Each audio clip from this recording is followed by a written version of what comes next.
the last thing before we go tonight. It is about what we witnessed today. A moment of genuine high drama, human drama in Washington, the likes of which, as we said, we haven't seen for a generation or more of American life.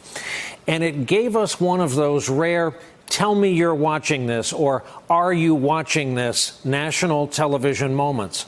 Combined with the fact that watching television is now much more of a portable pursuit than when we were, say, younger.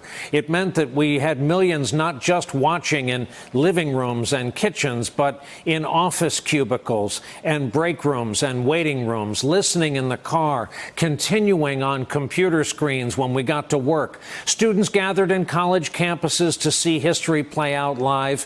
It even happened underground. A photo tweeted out today, widely circulated, showing a couple listening to the proceedings on a New York subway train, and trust me, that's not an easy trick.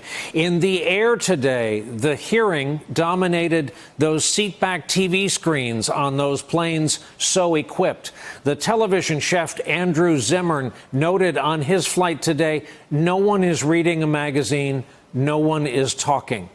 A woman from New York sent this out. When other women on your JetBlue flight are watching the Kavanaugh hearings with you, it's hard not to feel the impact Dr. Ford's testimony has on the greater American public. And there was the daughter who shared the picture of her father watching the Kavanaugh hearing while undergoing chemotherapy treatments. Oh, Americans watched and listened today, but political divides, as we've chronicled here tonight, being what they are, people saw and heard different things today.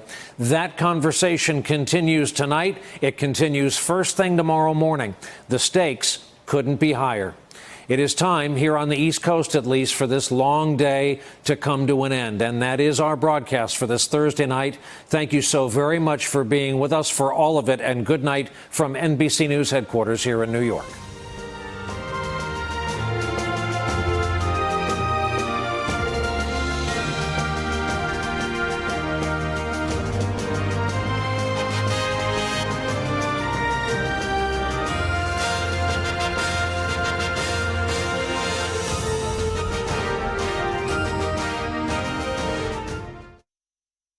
Hey there, I'm Chris Hayes from MSNBC. Thanks for watching MSNBC on YouTube. If you want to keep up to date with the videos we're putting out, you can click subscribe just below me or click over on this list to see lots of other great videos.